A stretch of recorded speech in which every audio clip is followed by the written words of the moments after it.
New York Fashion Week 2024, full of prolific names in media and design. Jisoo, sitting front row of the show, wasn't even walking it. One single IG post, $8 million for Tommy Hilfiger. Jimin, Paris Men's Fashion Week, $17 million for Dior. V, $13 million for Celine in 2025. I mean, yeah, these are probably the biggest names in K-pop, but let's say Islet, before they even debuted, partnered with Acne Studios. Before they debuted. Brother, Wonnie and Iroha were 16 when they signed that deal. I mean, it's no secret now that K-pop and Asian celebrities have noticeably entered the luxury fashion brand market. Actually, no, not entered, pieced through it. And in this video, I also want to piece through the nuances and I want to see it at face value first.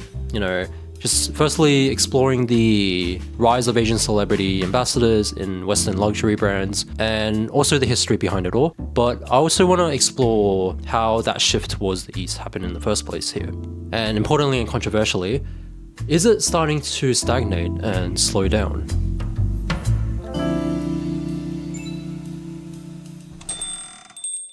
Now, this is not some long-ass video essay, and I'm not going to spend, 20 minutes talking about the whole history of it all, of ambassadors and whatnot. But I'm just gonna still look into the main points and hopefully a lot of us will still resonate and agree with. Now, yeah, fashion ambassadors or celebrity endorsements have always been a thing, and brands know, regardless if it's fashion or not, how effective it is within marketing and reaching new audiences and building that allure and brand visibility. I mean, like back then when I was a kid, I always saw fashion being associated with Hollywood, Western A-list actors, actresses, models and whatnot. I'm thinking, Emma Watson, Kidman, Jennifer Lopez. But yeah, now that I'm an adult and entering my mid-20s off.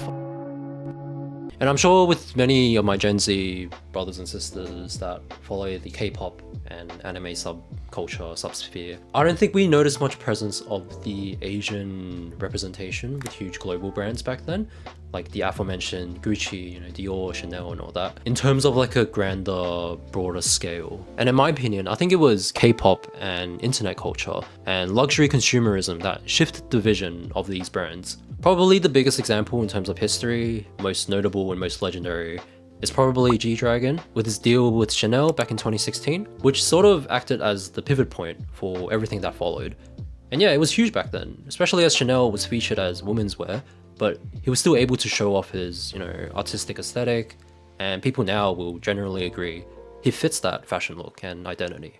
To put into perspective, I suppose in regards to K-pop, right at this time period of the mid to late 2010s, was the starting explosion and introduction period of K-pop to the wider Western world, I think. And after GD, especially when brands noticed the ravenous loyalty and spending power of the fandom of K-pop groups, was when they started to take the Asian sector a bit more seriously. I think no other group from this era of K-pop comes close to Blackpink when you affiliate K-pop with endorsements. Jisoo, Dior, Jennie, Chanel, Rosé, Saint Laurent, Lisa, Celine. And following Blackpink, the floodgates truly opened.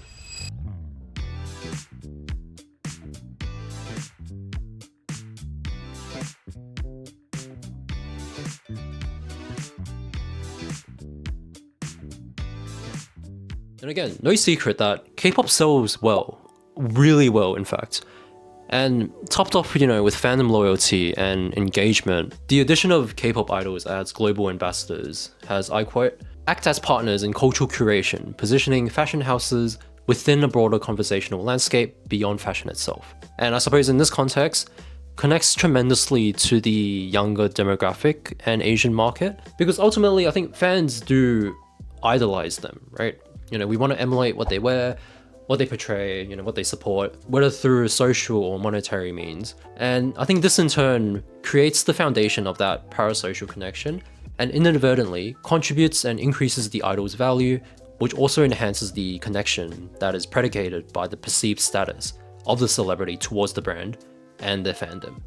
And to give a funnier example and to highlight the attachment with fans and idols, not related to designer brands, Jungkook of BTS, just packing his bags in a video, momentarily and indirectly just made his skincare products sell out on shelves. I mean, this whole global spread and phenomenon actually has a term called Hallyu, literally Korean wave.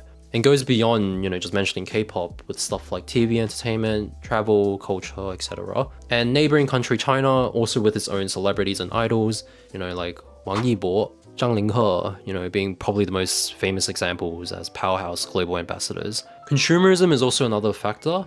I think Aini made a great video on this topic, and I highly recommend you guys to check that out. But again, just the main point, and I suppose with China leading the forefront of everything, an oversimplified concept that consumer income increases, middle class spending power increases, and also add the nuance and pressure of having to uphold, 面子 or face, Western luxury essentially equals to higher social status.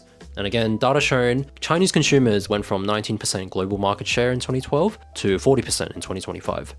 So economically, it's quite normal that brands, would want to follow where the money is going to be.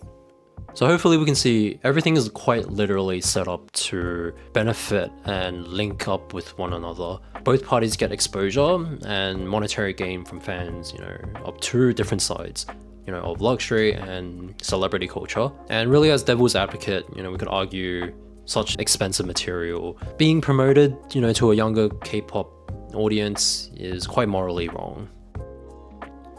And just a short personal touch and a sort of anecdote. 10 years ago in Sydney, Australia, you will not see anything but Western celebrities in those large, physical advertisements and like billboards, like on the streets. But I think nowadays, the recent couple years, I've seen Rose and Lisa plastered on the entire side face of a tram. I've seen Xiao Zhan as the highlight advert on the side of a Gucci store. And unfortunately, I forgot one of her names, but it was like a Chinese actress, I believe, as like an ambassador for like a jewelry brand. Jungkook at a local Calvin Klein outlet store. Kazuha at a local Lululemon store. But the point I guess I'm trying to make is it's definitely real. It's not some phenomenon where there are domestic ambassadors and only pushed, in their own respective countries. But it's starting to really and truly become a global shift on the Asian presence.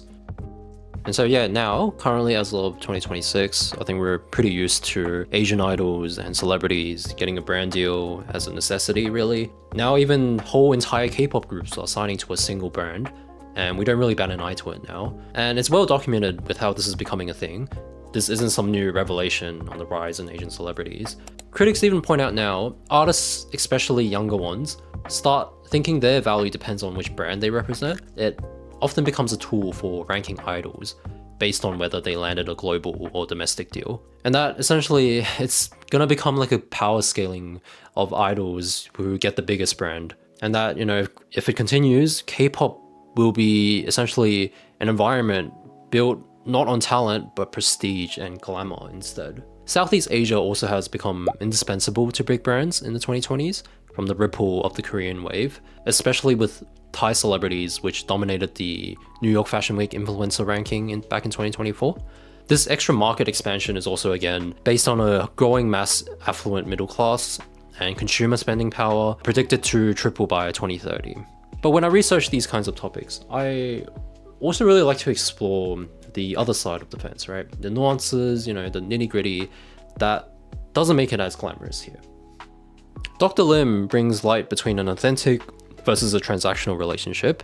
He essentially argues whether brands chase individuals with a genuine cultural and aesthetic alignment that can represent the brand truly, or is it just purely based on, the follower count and star power as a marketing strategy? An article by YJ Lee says in 2023 alone, more than 30 K-pop idols were named new global ambassadors for luxury brands, and Louis Vuitton reportedly formed a dedicated task force in its Paris headquarters aimed exclusively at signing and liaising with K-pop ambassadors. And supporting this, now, as of 2026, there's over 100 idols with brand deals, and now conversations have unfortunately started on oversaturation, on the novelty whereof that's being crept in. Kind of backed by the smaller paper here, saying how back then social media activity of K-pop fandoms were much higher with the announcement of brand deals compared to now. And yet, broadly speaking, with the trends of Chinese consumerism still being there is another shift within that microcosm. And rather than a decline, I think the better word to describe it would be redistributed, as consumer confidence is dipping down slightly, often with more focus on quality craftsmanship. And I quote, brands can no longer rely on heritage or aspiration alone. And to add to this, local Asian luxury brands are catching up too. For example, Gentle Monster, and although I can't match the validity of the statistic, but I quote again, 86% of consumers expressed interest in Asian luxury labels, with a strong majority of Asian consumers agree that regional brands outperform Western ones in innovation and responsiveness to local needs. And so I think it's worth raising a question now. When the consumer has justifiable alternatives, then will it mean Western brands will need a different strategy for ambassador promotion? Or will they go even harder, and push and outcompete its competitors? On top of this, I think we undermine just how intense and utterly ruthless cancel culture really is in Korea and China. Like, if you're defamed, you are gone for good. And so the significance of this becomes you run the risk of following the downfall if you don't respond and drop the partnership within a couple hours of the scandal being spread online. Chris Wu, I'm sure any older K-pop fan will know on his scandal, but also Zheng Shuang with her surrogacy scandal had even Prada stocks going down by 1.7% the day it happened, and became China's shortest brand deal to this day of 9 days. Obviously, this isn't your everyday occurrence, and the reason I mentioned this briefly is there is a thing called virtual influencers like Ai or Liu Yexi that are worryingly getting more popular, and ironically, they can never be cancelled because they're AI. But will they ever reach the fandom-driven monetary value of Asian celebrities in the future? Only time will tell. And Japan, we'd think their idols and celebrities will also have many opportunities to be appointed as global ambassadors, but from my research, and I think quite interestingly, it is more emphasized on the domestic market and acts as a stark comparison to the international fandom power of Korean or Chinese acts. Broadly speaking, J-pop, Japanese dramas are much more culturally catered to the domestic audience, and this sort of exclusivity and cultural norm of a dominant local audience generally means they don't need to leverage out to a global level for profitability. But bro, if we ever see a day where mainstream anime characters, become ambassadors for Western luxury brands, damn. And quite a profound point, which I didn't even realize, and the more I thought about it, I was like, yeah, it's kind of true, no? Is the gradual market shift for luxury experiences rather than luxury goods. So this is referring to stuff like, your travel, your hotels, your health, your culinary experiences and whatnot, instead of material possessions.